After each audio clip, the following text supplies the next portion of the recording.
You're in the back of a Lincoln Town car when you get the call. It's a murder case. A rich kid. Beverly Hills family. They're willing to pay top dollar. You should be thrilled. Cases like this are rare for a guy like you. But you're not thrilled. You're tired. You're sitting in traffic on the 405. Surrounded by leather seats and case files. And you realize, this car is your office. Your home. Your prison. You don't have a building with your name on it. You don't have a receptionist or a corner office or a view of downtown. You have a town car and a driver who's seen you at your worst. You're a Lincoln lawyer. And that's not a title. It's a warning label. You're Michael Haller Jr., named after your father. Mickey Haller Sr. was a legend.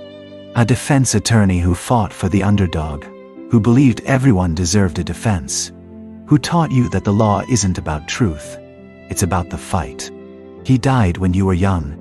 Heart attack in the courtroom. Mid-sentence. Turnial. Iadova. Imahunbund. Etia Tedel. De Elvai. The last thing he said was, Your Honor, my client. He never finished. And you've been trying to finish that sentence your entire life. You became a lawyer because of him. Not because you wanted to change the world. Not because you believed in justice. Because you didn't know how to be anything else. Your father left you his reputation, his contacts, his cases, and his debts. So you took them. All of them. You set up shop in the back of a Lincoln because office space costs money you don't have. You take cases other lawyers won't touch because bills don't pay themselves. You defend people you know are guilty because someone has to. And because they pay. Welcome to the bottom of the legal food chain. Your clients are monsters. Not all of them, but enough. Drug dealers who've destroyed families. Gang members who've killed kids. Rich men who've assaulted women and bought their way out of consequences. You know what they've done. You see it in their eyes. In the evidence, in the way they talk when they think you're on their side. But your job isn't to judge them. Your job is to defend them. Everyone deserves a defense, your father used to say. That's what makes the system work. You repeat it to yourself like a mantra. But some nights, it doesn't help. You're in your Lincoln when you meet Louis Roulet. Clean cut. Expensive suit. Beverly Hills real estate family. He's accused of attacking a woman. Beating her. Nearly killing her. He swears he's innocent. Says she was a prostitute who tried to rob him. That he was defending himself. The evidence is murky. The victim's credible, but she has a record. Roulet's story has holes, but his mother's rich and willing to pay whatever it takes. You should see the red flags. You don't, because you need the money. Your ex-wife is threatening to take your daughter away. Your office, the Lincoln, needs new tires. Your investigator hasn't been paid in weeks. So you take the case, and you tell yourself, maybe he really is innocent. You're lying. You know you're lying. But you take the case anyway. Your investigator is Frank Levin. He's been with you since the beginning. A former cop who got tired of the corruption and switched sides. He's the closest thing you have to a friend. I don't like this guy, Frank says about Roulet. Something's off. Something's always off, you reply. That's why they hire us. No, Mick, I mean it. This guy's dangerous. You brush him off. Because Frank's paranoid. Because you need this case. Because you're good at ignoring red flags when money's involved. You shouldn't have brushed him off. You start digging into Roulet's case. The victim, Reggie Campo, was found beaten in her apartment. Broken nose. Fractured ribs. Defensive wounds. Roulet says she attacked him first. That he fought back. The story doesn't add up. You visit Reggie in the hospital. She's terrified. Traumatized. She looks at you with eyes that say, you know what he did. You know. You do. But you're her attacker's lawyer. So you smile. You ask questions. You poke holes in her story because that's your job. And when you leave, you feel sick. Frank keeps digging. He finds something. A connection to an old case. A woman named Donna Renteria Pottersor, murdered years ago. Nishimse, non-Monte Dao, Nosha, Insi, Ada. Same MO as Reggie's attack. A man named Jesus Martinez was convicted of killing her. He's in San Quentin. Life sentence. Frank shows you the file. Look at the photos, he says. You look. The crime scene is identical. The wounds. The brutality. But there's one difference. Martinez always maintained his innocence. Said he was framed. And you were his lawyer. You feel the floor drop out from under you. You defended Jesus Martinez. You lost. You told yourself he was guilty. That the evidence was overwhelming. That you did your best. But now, looking at Roulet's case, you realize Martinez didn't do it. Roulet did. Roulet murdered Donna Renteria. And you helped send an innocent man to prison for it. You confront Roulet. Not directly. You can't. Attorney-client privilege means anything he tells you is confidential. If you accuse him, if you expose him, you'll be disbarred. Sued. Destroyed. But you need to know. So you lay out the facts. Carefully. Watching his face. Donna Renteria, you say. Does that name mean anything to you? He smiles. Cold. Reptilian. Should it? And you know he killed her. You know he framed Martinez. You know he's planning to do it again. And there's nothing you can do. Because he's your client. And the law protects him. Frank doesn't care about the law. We have to stop him, Frank says. We have to go to the cops. We can't, you say. Privilege. If I breach it, everything falls apart. Roulet walks. Martinez stays in prison. And I lose my license. So what? You're just going to let him get away with it? You don't have an answer. Because the truth is, yes. That's exactly what you're going to do. Because the system doesn't care about truth. It cares about rules. And you're trapped by them. Frank goes to the cops anyway. He can't help himself. He's a good man. He thinks he can fix this. You warn him. You beg him not to. But he doesn't listen. 2 days later, Frank is dead. Murdered. Execution style.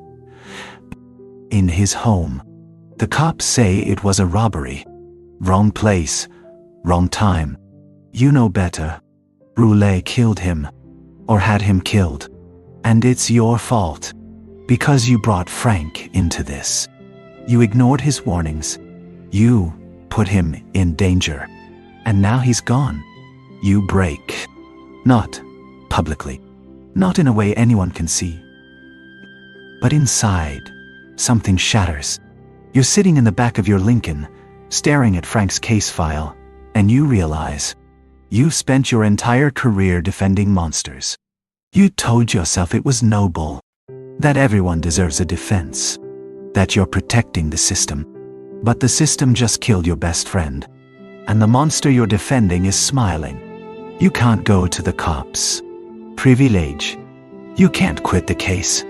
Roulet's mother will sue you into oblivion. You can't expose him. You'll lose everything. So you do the only thing you can do. You fight dirty. You start building a trap. You can't breach privilege, but you can manipulate it. You feed Roulet information, false leads, bad advice. You let him think you're on his side, and you wait for him to slip. You use every trick you know, every loophole, every gray area in the law.mu. You're not a hero. You're a bottom feeder, but you're a smart bottom feeder. The trial begins. Roulet is confident. His mother is in the front row, glaring at you like you're her employee. You put on a show. You defend him brilliantly. You shred the prosecution's case. The jury loves you. Roulet loves you. And all the while, you're setting him up. You get him on the stand. It's risky. Defense attorneys rarely put their clients on the stand. But you need him to talk. You need him to lie under oath. Mr. Roulet, you say, did you attack Reggie Campo? No. Did you know Donna Renteria? A flicker of panic. Just for a second. No. Einforsamt. You smile. Because now you have him. You've been recording everything. Every meeting. Every conversation. You've been documenting his lies. His threats. His slips. And you've been feeding it all to the prosecution. Anonymously. Through intermediaries. You can't breach privilege. But you can make sure someone else does. The trap springs. The prosecution introduces new evidence. Testimony from witnesses you accidentally let slip.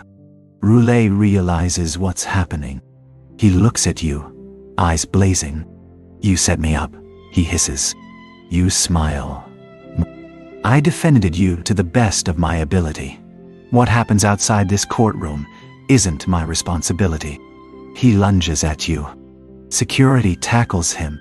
The jury sees it. The rage. The violence. They convict him in under an hour. You get Jesus Martinez out of prison. It takes months. Appeals. Retrials. But eventually, the truth comes out. Martinez is exonerated. Released. You meet him outside San Quentin. He's older. Grayer. Broken. Thank you, he says quietly. You nod. You don't deserve his thanks. You put him here, and it took you years to fix it. I'm sorry, you say. He looks at you. You didn't know, but you should have. You should have fought harder. Dug deeper. Believed him, but you didn't. Because you were tired. Because you were cynical. Because you stopped caring about the truth. And it cost him a decade of his life. You're in the back of your Lincoln. The case is over. Roulet's in prison. Yes. Martinez is free. Frank is still dead. You should feel victorious. Vindicated. You don't. You feel empty. Because you won. But you didn't save anyone. Frank is gone. Martinez lost 10 years. Donna Renteria is still dead. And you? You're still a Lincoln lawyer. Still taking cases from the bottom of the barrel. Still defending people you know are guilty. Because the bills don't stop. The system doesn't change. And you don't know how to be anything else. Your daughter asks you once, Dad, why do you defend bad people? You're in the Lincoln. She's in the back seat, doing homework. You want to tell her. Because someone has to. Because the system only works if everyone gets a defense. Because your grandfather believed in it. But you can't. Because those are the things you used to believe. Now, you defend bad people because you're good at it. Because it pays. Because you've been doing it so long you don't know how to stop. So instead you say, because everyone deserves a chance. She nods. She believes you. You wish you did. You're Mickey Haller. The Lincoln lawyer. The bottom feeder. The guy who defends monsters. You've won cases you should have lost. You've lost cases you should have won. You've put innocent people in prison and guilty people back on the street. You've made money off pain. Off suffering. Off the worst moments of people's lives. You've told yourself it's noble. That you're protecting the system. That everyone deserves a defense. But late at night, sitting in the back of your Lincoln, surrounded by case files and ghosts, you know the truth. You're not a hero. You're not even a good guy. You're just a man in a town car, driving in circles, defending people who'd kill you if the price was right. Frank is dead because of you. Martinez lost a decade because of you. And tomorrow, you'll take another case, another monster, another paycheck. Because that's what you do. That's all you know how to do. You're a Lincoln lawyer, and the road never ends.